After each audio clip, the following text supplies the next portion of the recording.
What's going on, guys? It's Jimmy here, and welcome to our daily show where we discuss the fourth stimulus check update, all the different provisions in the fourth stimulus check package and the infrastructure package, and all the new bills that have been introduced lately, as we have multiple new provisions that they want to include in the second half of the infrastructure package, known as the human infrastructure or the American Families Plan. The first part is the American Jobs Plan.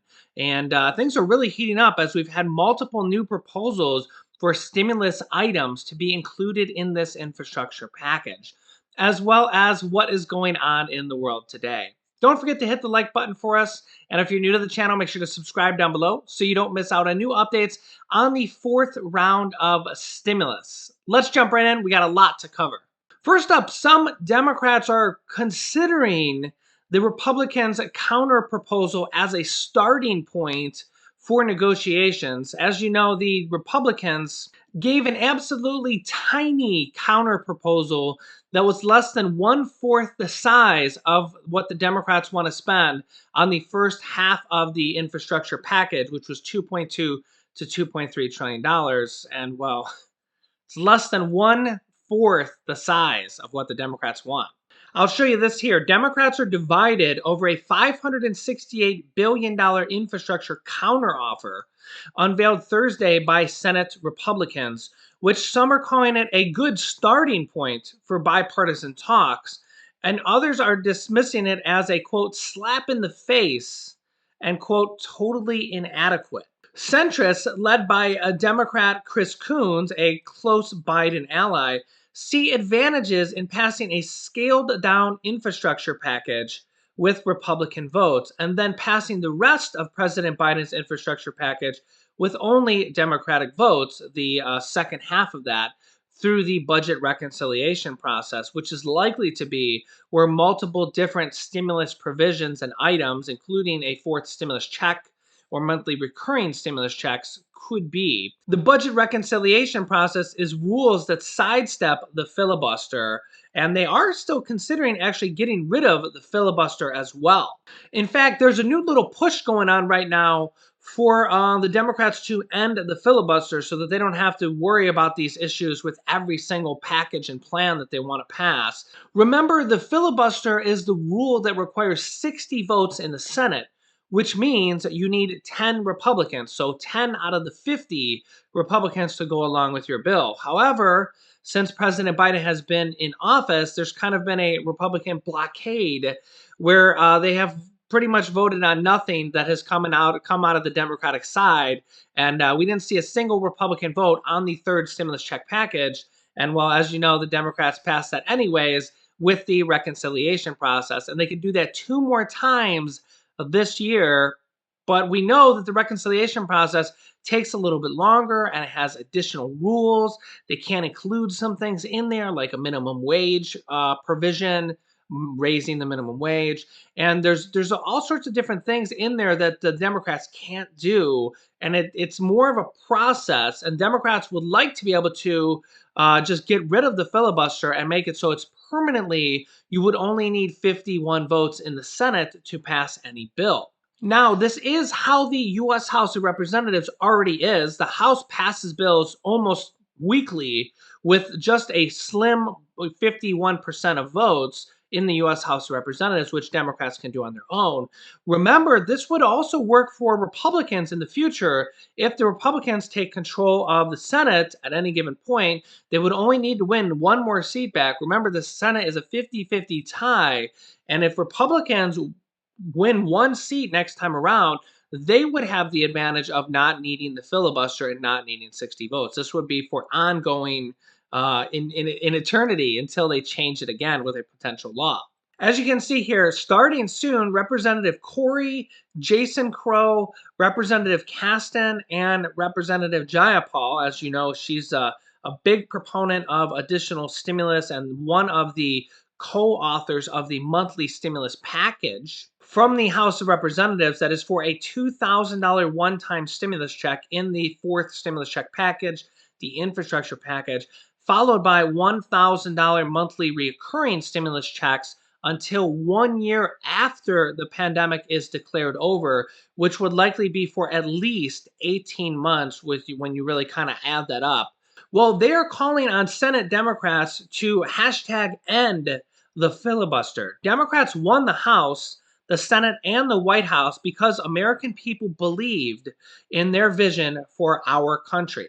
It's time to pass the people's agenda and, quote, end the filibuster. In fact, in a new letter from just yesterday from Democrats to Senate Majority Leader Chuck Schumer, they write to regarding the filibuster and to eliminate the filibuster and to have the Senate Democrats start with proceedings to possibly end the filibuster. They say things such as, despite strong outreach to our Republican colleagues, the American Rescue Plan, the third stimulus check package, was passed with not a single Republican vote in favor of the legislation. A majority of Americans agree that passing this relief package is a necessity, and therefore the Senate Democrats and the Biden administration were committed to delivering a comprehensive relief package to the American people. Yet, in order to advance this critical legislation, they were left with no choice but to rely on the reconciliation process to bypass the filibuster and the need for 60 votes to pass that package.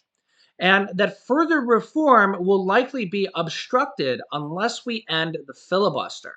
Now, a lot of Republicans are against the filibuster right now because it would further let the Democrats pass more bills without the Republicans. But in reality, the Senate parliamentarian has ruled that they can do at least two more packages just this fiscal year alone through the reconciliation process without Republicans. Senate Majority Leader Chuck Schumer says they can go back and amend packages to further basically pass more packages and just amend the wording, basically add more provisions to them. Then they get more with next fiscal year as well. So Republicans are very against reforming the filibuster, getting rid of it, but in the future could actually help Republicans.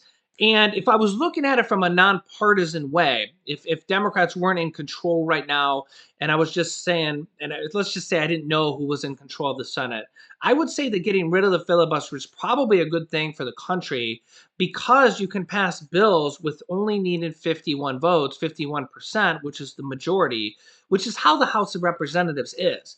And remember that right now, both the Senate and the House are both narrowly, literally by the slimmest margins in both the House and the Senate, controlled by the Democrats. And next election, that could completely change. The Republicans only need to win one seat in the Senate, and I believe it's 6 seats in the House out of 435. So that's like 1%. Well, yeah, 1.5% or something like that. So going forward, this actually could help the Republicans. I know they're against it right now because, well, the Democrats have all the power. But let me know your thoughts about getting rid of the filibuster. Do you think they should require 60% of the votes in the Senate to pass bills when the House of Representatives is only basically one vote more than 50%? Another stimulus item that was just passed or extended from the USDA, let me show you this. USDA extends universal free lunch through the next school year, bringing relief to millions of food insecure families. Facing a September cutoff, the agency announces it will reimburse schools at a higher rate and expand a school nutrition program to students. The USDA announced on Tuesday it would extend universal free lunch through the 2021/2022 school year in an effort to reach more than an estimated 12 million youths experiencing food insecurity. Child nutrition program waivers, which aim to cut through the red tape to allow kids to eat free, even outside normal meal times, were implemented at the beginning of the pandemic.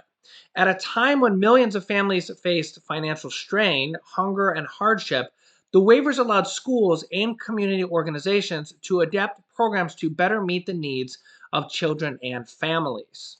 So, this free meal program will be extended through next school year and will go for about 12 million children with food insecurity or that don't have enough money to pay for full food, which is a pretty awesome stimulus item that was just extended. Two new reports are out that show the need for more stimulus checks. Despite falling jobless claims, Americans' poverty rate just reached the highest level since the pandemic began, even though some people are getting jobs and being able to go back to work. Between February and March, the rate of poverty in the US increased to 11.7% of all people, resulting in the highest level since the beginning of the pandemic. In addition to that, a new report that's sending a fourth and fifth stimulus check could keep 12 more million Americans out of poverty. The Economic Security Project released a report on April 14th that found stimulus checks have played a critical role in fighting poverty, boosting small business revenue, and increasing state and local revenues. It calls for the government to continue delivering stimulus checks to lift an additional 12 million Americans out of poverty, on top of the most recent 16 million Americans that were lifted out of poverty from the $1,400 third stimulus check, and closes imbalances in poverty income and wealth between Americans. Remember, the third stimulus check was the largest yet to date. And also, we have the child income tax credits that were added in there, which are $3,000 to $3,600 per child. So, when you look at what the average family of four got, four stimulus checks times 1,400, which is $5,600, in addition to the $3,000 or $3,600 for each of the two children in that family of four, you're looking at least an additional $6,000 that's not paid out yet, but will be paid out soon, starting as early as July, where the child income tax credits will be paid out in monthly stimulus checks of $250 per month for children over the age of 6 through December. And then next year's tax return, they will get a one lump sum for the other half of that money, which is $1,500. And children under the age of 6 will get $300 per month starting in July, and then an additional $1,800 for the other half of that money in the tax return that you will be filing next year. So this $6,000 plus the $5,600 is a total of $11,600. And you can see why that could bring a family out of poverty. And this calls for a fourth and fifth stimulus check could even more than double that rate and bring more people out of poverty by passing another stimulus check or two, or even the push for these monthly recurring stimulus checks. Remember, the Democrats have a lot of support that continues to grow for not just a fourth stimulus check, but for a monthly recurring stimulus check. And the Democrats are likely going to pass the stimulus check, stimulus package, the second half of the infrastructure package, the American Families Plan, completely on their own through the reconciliation process.